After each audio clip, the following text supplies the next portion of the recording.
Welcome to The Explainer. Today, we're doing something incredible.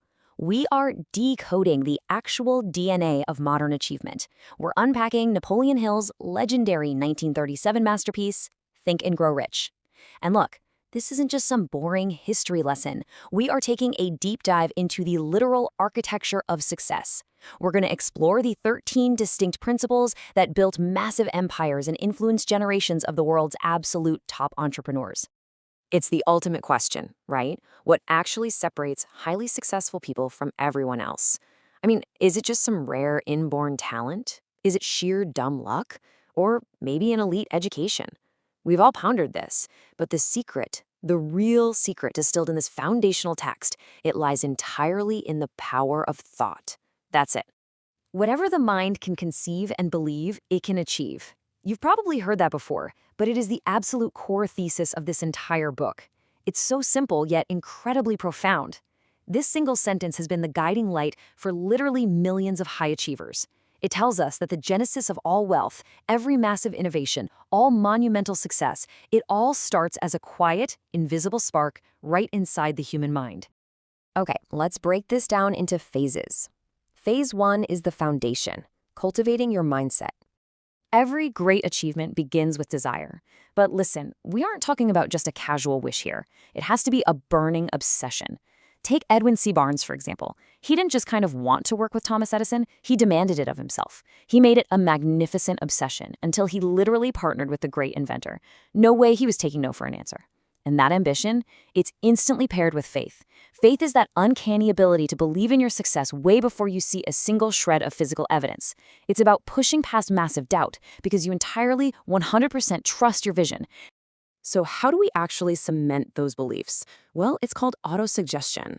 Now, long before modern neuroscience understood neuroplasticity, this principle revealed that you can literally self-program your mind. It's kind of like a mental software update. It's an incredible fact. The words you repeat to yourself every single day physically shape your reality. The practice is simple, but it is rigorous. You read your goals every single morning and every night. You're basically forcing your subconscious mind to accept these ambitions as your absolute, undeniable truth.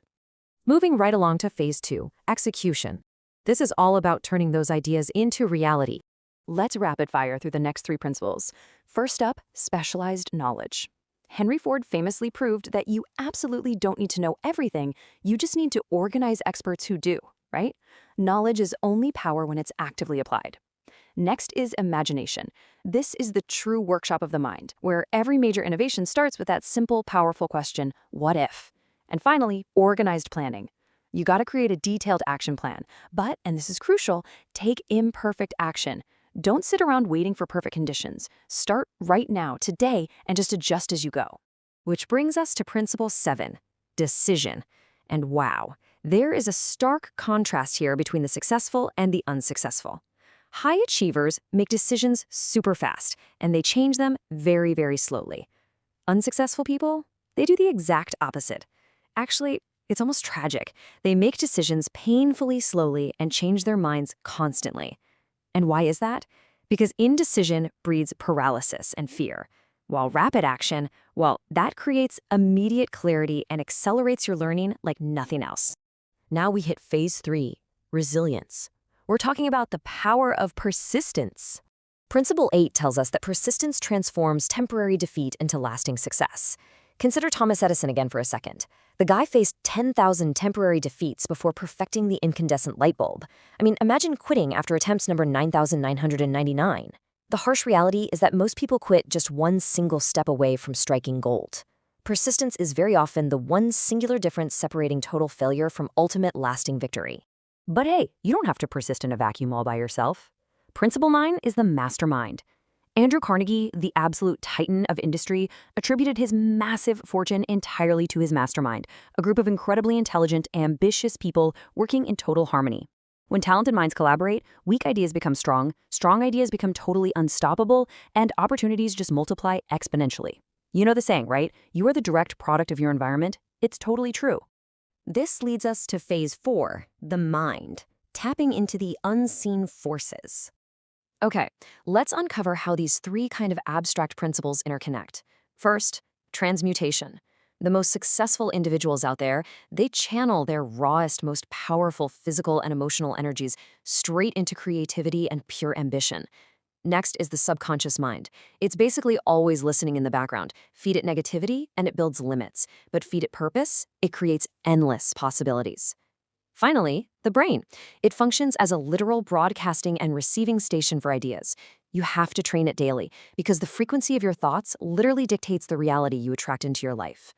And all that profound mental training culminates in the 13th and final principle, the sixth sense. Now, this isn't some hocus-pocus magic. It's highly developed intuition. The source material explains that after thoroughly mastering the previous 12 principles, successful people automatically gain this sharper, almost instinctual ability to recognize hidden opportunities and make split-second, highly accurate decisions. It's the ultimate pinnacle, the result of compounding your experience, your applied knowledge, and your tightly focused thinking. And here we are at the climax, your blueprint for success. Let's summarize this entire philosophy, bringing it all together. It all starts at step 1, your thoughts. Through autosuggestion, those thoughts directly shape step 2, your beliefs. Then, those deep-seated beliefs, fueled by unshakable faith, dictate step 3, your actions. And ultimately, your persistent actions over time shape step 4, your destiny. It's amazing when you realize that success begins entirely in the mind, long before it ever shows up in your physical reality. Which leaves us with this final, absolutely vital takeaway. The biggest investment you can ever make is in yourself. Developing a burning desire, taking bold, imperfect action, and persisting through failure, all of that requires continuous self-development. By applying these 13 principles, you aren't just changing what you do, you are fundamentally rewiring who you are. So I'll leave you with this. What limits have you been placing on your own mind? And what on earth will you achieve when you finally strip them away? Thanks for joining me on this explainer. Now get out there and make that investment.